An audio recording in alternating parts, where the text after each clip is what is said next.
Bonjour à tous, donc aujourd'hui nous voilà arrivés au septième et dernier chakra. Aujourd'hui je suis là pour vous montrer comment le rééquilibrer. Alors aujourd'hui j'ai besoin de notes parce que j'ai pas mal de choses à vous dire. Donc ce septième chakra se nomme Sahasrara, c'est donc le septième, le dernier, il se trouve au sommet de la tête. Il est aussi connu sous le nom du chakra de la couronne. Il est représenté par un lotus à 1000 pétales parce qu'il représente l'infini. Et c'est celui qui permet d'accéder à la pleine conscience, à se libérer du matériel pour atteindre la réalisation de soi. Alors, la pleine conscience, qu'est-ce que c'est? C'est avoir conscience qu'on fait partie d'un tout. C'est comme si toutes nos énergies étaient connectées à tout ce qui est vivant autour de nous. On ne fait qu'un avec ce qui nous entoure. On est complètement soi et avec l'environnement autour de nous. Alors c'est assez mystique, hein, ça peut paraître particulier, mais d'un point de vue psychologique, il est très intéressant. Comment on rééquilibre déjà ce chakra? Ce qui est super, c'est que déjà, il faut vous libérer de vos peurs et de vos angoisses. Donc, grand dilemme. C'est facile à dire, à faire, c'est beaucoup plus compliqué, je suis d'accord. Donc, comment faire? Bon, déjà, si vous sentez que c'est compliqué pour vous, faites-vous accompagner, hein, bien sûr, si vous sentez que ça n'est pas possible. Mais il y a un petit rituel qui existe et qui est pas mal du tout. C'est un rituel dont je vous ai déjà parlé pour le chakra du plexus solaire, donc le troisième chakra. Et donc c'est le rituel de la bougie où vous allez noter sur différents papiers, sur un papier à la fois, votre peur ou votre angoisse, vos blocages psychologiques, vos pensées toxiques, tout ce qui vous bloque et qui vous parasite. Un par un, vous allez les brûler, ces papiers, et vous allez imaginer que vous êtes libéré quand vous faites ça. C'est-à-dire qu'en fait, vous vous dites, je libère et je laisse aller. Je brûle ce papier, je brûle cette peur, je libère et je laisse aller. Ça va pas forcément régler le problème, c'est pas ce que je dis. Mais en tout cas, ça va vous faire beaucoup de bien. Ça veut dire que vous vous mettez en mouvement pour conscientiser vos peurs, vous les ramenez dans la lumière, donc dans votre conscience, et vous êtes en action pour vous en libérer. C'est très fort comme symbole. Deuxième chose, il faut accepter le lâcher-prise. Alors évidemment, ça c'est très compliqué, surtout pour nous les occidentaux, parce qu'on n'a vraiment pas l'habitude de faire ça. Comment faire? En fait, il ne faut pas vous laisser, faut pas lutter. Dans la vie, des fois, on lutte parce qu'on a un objectif, parce qu'on est, par exemple, même dans une relation, on insiste pour... Mais ça bloque, ça cafouille et on voit que même si on fait tous ces efforts, on s'épuise, on manque d'énergie et ça ne marche pas. En fait, il faut imaginer que vous êtes dans l'eau et que vous avez un courant. Il ne faut pas être à contre-courant. Votre vie, elle est dans le courant. Laissez-vous porter par le courant. Quand vous êtes perdu, quand vous ne savez pas où aller, ce courant, il vous emmène. Laissez-vous porter. Vous allez voir clair, de plus en plus clair. Alors, je ne dis pas que ça va être un long fleuve tranquille, même si vous êtes dans le courant, mais au moins vous n'allez pas vous épuiser. Imaginez, vous nagez à contre-courant, vous êtes épuisé. Vous nagez pas, vous vous laissez porter dans le courant, c'est plus pareil. Il peut y avoir un rocher, un obstacle, mais ça va se contourner tout doucement.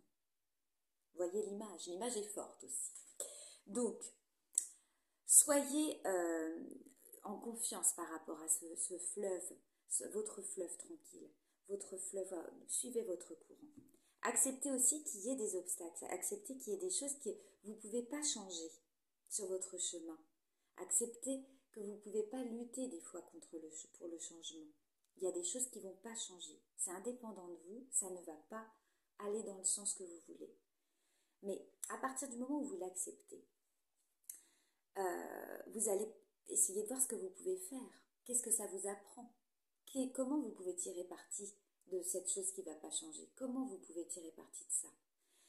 Parce qu'il faut savoir que dans la vie, on a des obstacles, mais on apprend de ces obstacles. C'est ce qui nous fait avancer, ce qui nous fait apprendre. Quand vous ressentez une émotion, si notre vie était un long fleuve tranquille, si on n'avait pas connu le chagrin, est-ce qu'on savourerait pas autant la joie qui suit? Ou est-ce que ce serait... Voilà, c'est les intensités. Il y a des choses qui nous arrivent qui sont très dures, qui sont très violentes, qui sont, je dis des choses horribles, hein, dans certains cas, qui peuvent être abominables. Mais l'après, ramène à une forme de renaissance. Il y a quelque chose qui nous apprend, ça nous apprend des choses sur nous. Ça nous apprend déjà à savoir comment on réagit par rapport à ça. Ça nous montre, ça nous fait connaître et ça nous montre aussi comment notre environnement réagit. Ça nous met aussi en symbiose par rapport à ce qui nous entoure, par rapport à ce qui est important pour nous. Quand vous avez une rupture, par exemple, relationnelle, vous avez des amis qui restent, des gens qui s'en vont, et des fois on est surpris. On ne pensait pas que lui il allait partir et on ne pensait pas que lui il allait rester.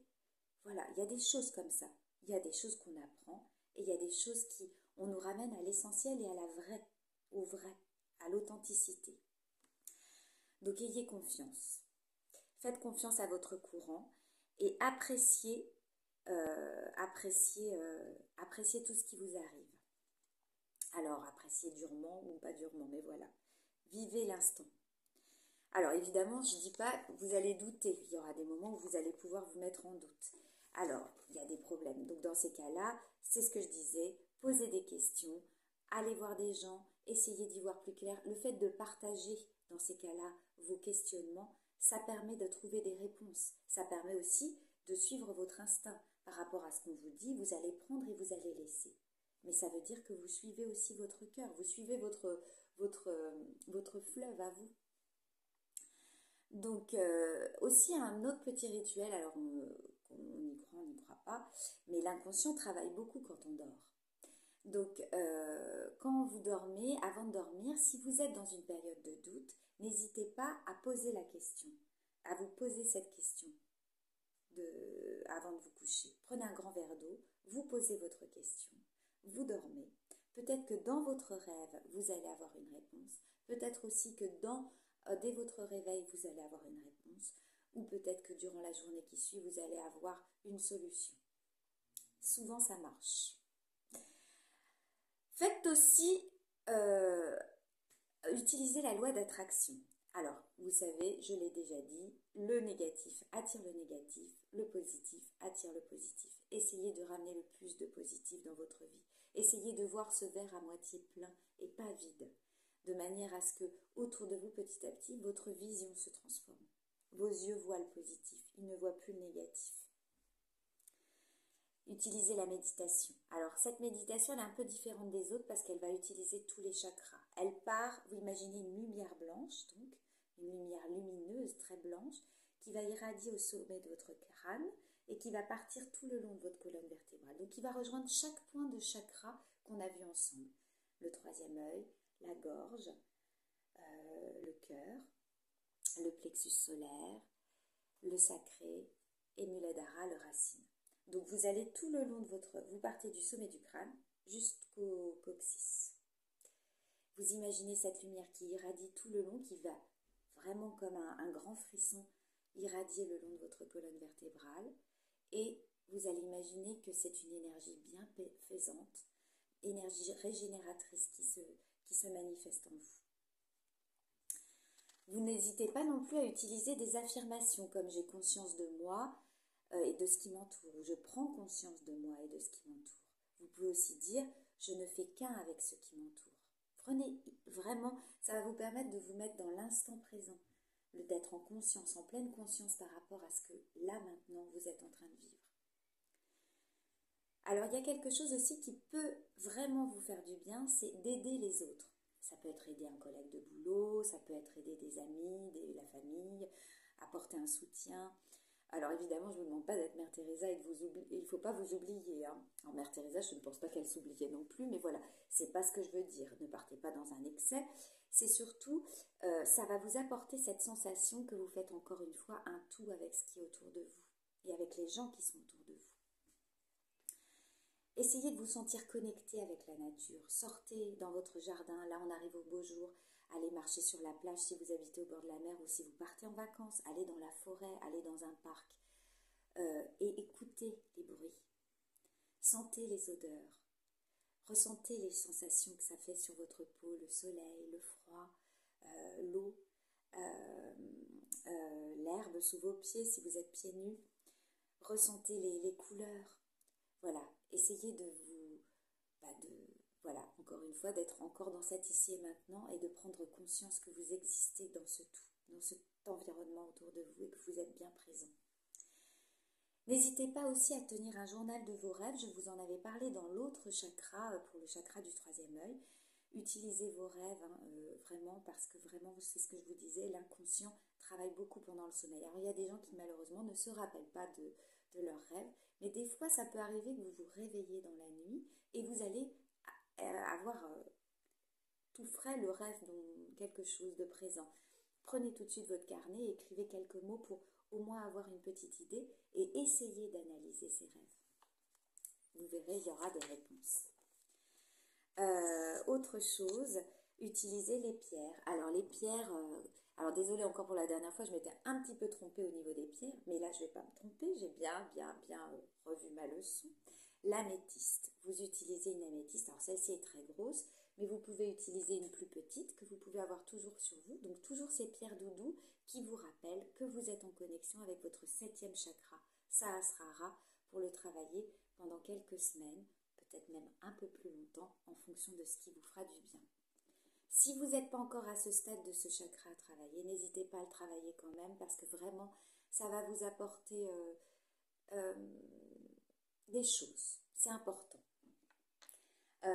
On a aussi le cristal de roche, donc celui-là, qui est très connecté à ça. Et moi, voyez, moi j'ai celui-ci, j'ai la sélénite. Alors j'aime beaucoup cette pierre parce que je trouve qu'elle me fait penser à la lune. En plus la mienne est assez ronde, pas un rond parfait. J'aime beaucoup ce côté lunaire. J'adore parce qu'en fait selon l'endroit, comment on la place à la lumière, elle reflète différemment. Elle a des couleurs très c'est beau. J'aime beaucoup. Donc c'est celle-là, c'est celle que j'ai en ce moment dans ma poche parce que je suis sur ce chakra depuis quelques semaines déjà et j'avoue que c'est très très agréable. C'est pas facile, mais c'est très très plaisant. Autre chose, dernière chose, le yoga. Si vous aimez pratiquer des postures de yoga, j'ai 2 postures à vous proposer. J'ai la chandelle qui est très... Si vous n'êtes pas très souple et que vous n'êtes pas très à l'aise avec votre corps ou que vous avez des douleurs, bon, ce ne sera pas forcément la figure de yoga qui sera adaptée. Il y a le cadavre. Alors le nom n'est pas terrible, mais la posture est assez simple et je vous engagerai à faire celle-ci. Voilà, vous pouvez regarder sur internet pour vous référer aux 2 postures dont je vous parle. Voilà, et bien écoutez, je vous souhaite une très très très très bonne journée, un bon week-end. J'espère que cette vidéo vous aura donné envie d'aller un peu plus approfondir ce chakra de la couronne, Sahasrara, qui mérite vraiment, en fait, qui amène à une plénitude et un apaisement par rapport à... qui nous ramène à une forme de méditation, un état méditatif. On ne peut pas l'atteindre tout le temps, c'est très compliqué. Je ne sais pas si ça existe des gens qui sont toujours bien connectés à Sahasrara, mais en tout cas, le ramener un peu de temps en temps dans notre vie et nous ramener à cette pleine conscience, ça fait beaucoup de bien. Voilà, je vous souhaite une très bonne journée. Je vous dis à la semaine prochaine. Notre travail sur les chakras se termine, mais on va pouvoir enchaîner sur d'autres choses. Et surtout, si vous avez des questions, vous n'hésitez pas. Et à très bientôt. Au revoir.